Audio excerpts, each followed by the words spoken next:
तो जिनका भी पोइट्री से, शायरी से लगता है तो वो बशीर अहमद साहब का नाम उन्होंने ज़रूर सुना होगा।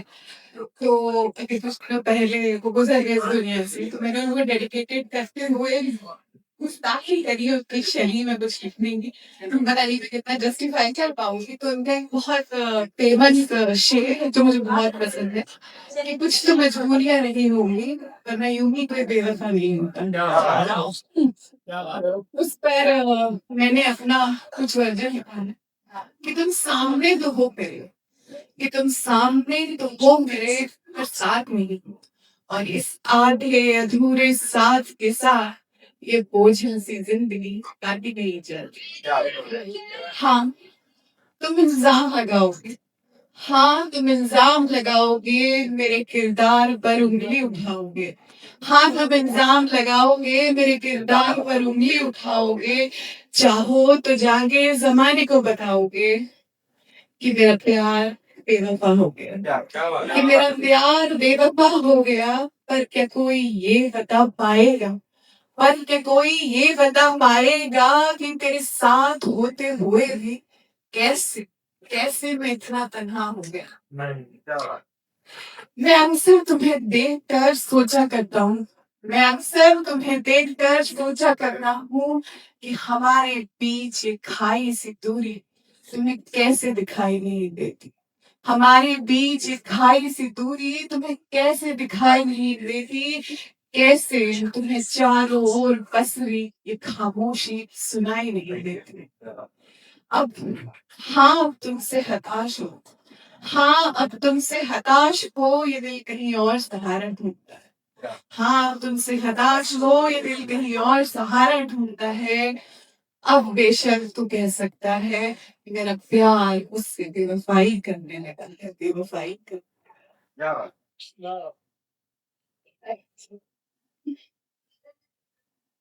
हाँ, तो अ, आपके सामने कोई इंसान होता है तो दुनिया बहुत आसानी से जज कर लेती है कि अरे भाई इसकी जिंदगी में प्रॉब्लम क्या है, सब तो अच्छा ही चल रहा है। बट आपको पता नहीं कि हर इंसान कितनी मुश्किलों से रोज जूझ रहा होता है, कितनी मुश्किलों से वो लड़ करके आपके सामने खड़ा है, परफॉर्म कर रहा है, हंस रहा है। तो जब दुनिया बिना किसी की रियलिटी जाने उसको जज करती है और उसके अंदर कुछ अलग ही चल रहा होता है, तो उस सिनेरियो को मैंने शब्दों से समझाने की कोशिश करी है। तो एक छोटा सा शेर लिखा था मैंने उस पे कि आधा हिस्सा लकवा मार गया है मेरा, आधा हिस्सा लकवा मार गया है मेरा, और जो आधा बचा है तुम उस पर भी नजर लगाते हो, और जो आधा बचा है तुम उस पर भी नजर लगाते हो। और दुनिया के रश्क करने का आलम ये है, और दुनिया के रश्क करने का आलम ये है कि जो मेरी लकड़ी की बैसाखियां है तुम उसको भी जादू की छड़ी दो।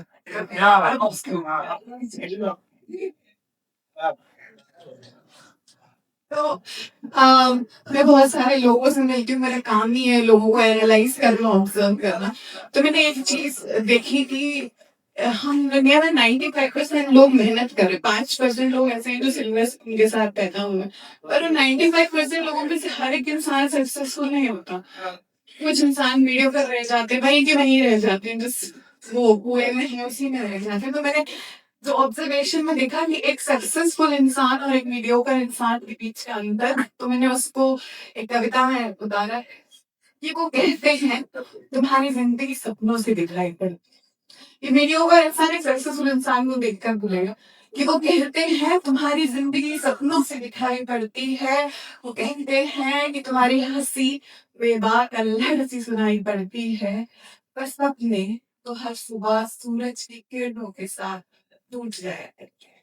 पर सपने तो हर सुबह सूरज की किरणों के साथ टूट जाया करते हैं। कोई जाकर उन्हें ये बताए कि सपनों की नगरी को तो हर रोज नए सिरे से बुनना पड़ता है। इस सपनों की नगरी को तो हर रोज नए सिरे से बुनना पड़ता है। ठीक वैसे ही बेबाक अल्लड़ हंसी के पीछे न जाने कितनी अदम तहफ़्फ़ुज़ों यानी कि आपकी इनसिक्योरिटीज, अदम तहफ़्फ़ुज़ों को छुपाना पड़ता है।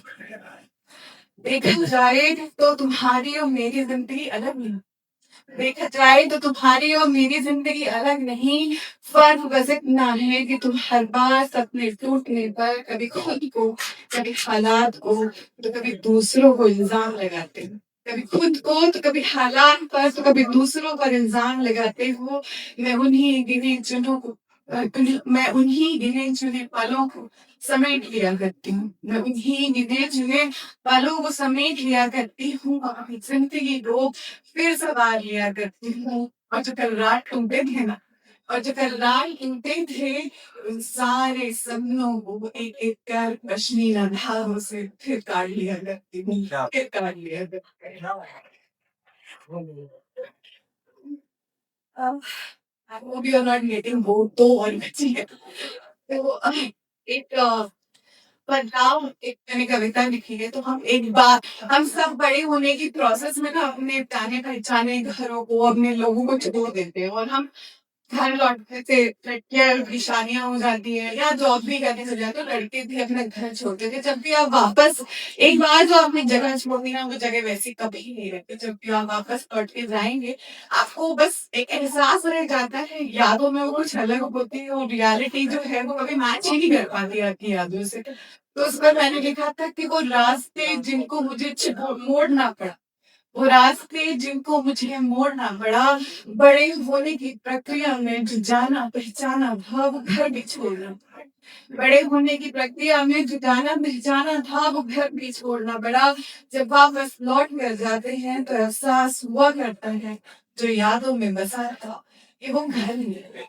जो यादों में बसा था ये वो घर नहीं, रास्ते भी अलग लगते। पहले रास्ते ज्यादा चौड़े हुआ करते थे। पहले रास्ते तो ज्यादा चौड़े हुआ करते थे, घर के रोशनदानों से रोशनी भी कम आने लगी। वो मेरे गाँव की ताजा हवा में न जाने कैसी अनजानी सी बू आने लगी। जो मैं छोड़ के गई थी ये वो घर वो शहर रहा ही नहीं। फिर कभी सोचती हूँ असल में ये हमेशा ऐसा ही था क्या? फिर कभी सोचती हूँ कि असल में ये हमेशा ऐसा ही था क्या? और लोग भी तो अलग लगते हैं। पर लोग भी तो अलग लगते हैं, वो अपनापन, वो नज़दीकियाँ भी तो कम लगती हैं। खाने का स्वाद भी बदल गया क्या? खाने का स्वाद भी बदल गया क्या? फिर मैं खुद से ही पूछती हूँ, ये घर बदला या मैं ही बदल गया क्या? या मैं ही बदल गया?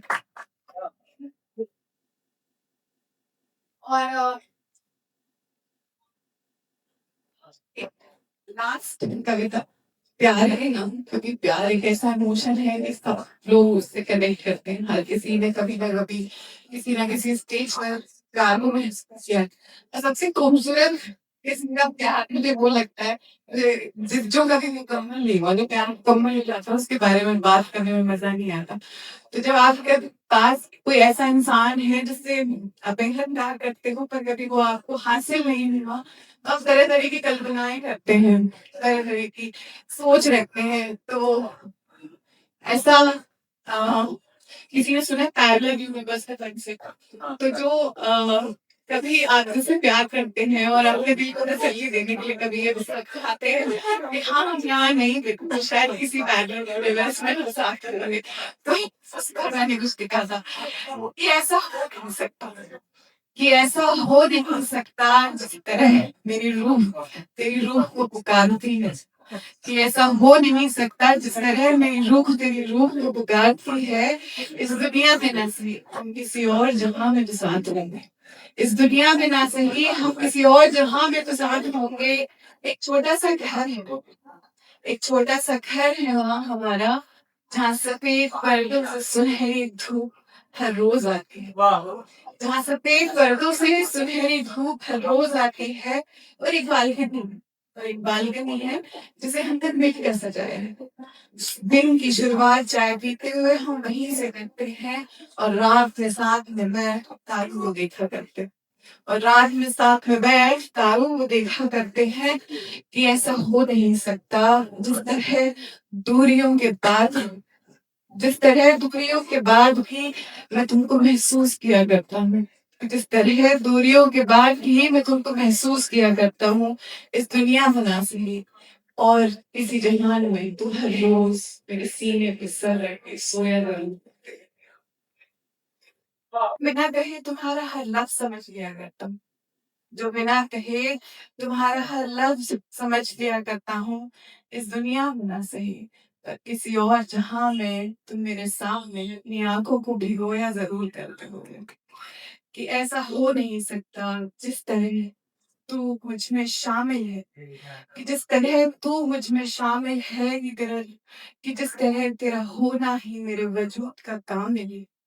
कि जिस तरह तू मुझ में शामिल है और तेरा होना ही मेरे वजूद का कामिल है, कि ऐसा हो नहीं सकता इस दुनिया में ना सही, पर किसी और जहाँ में।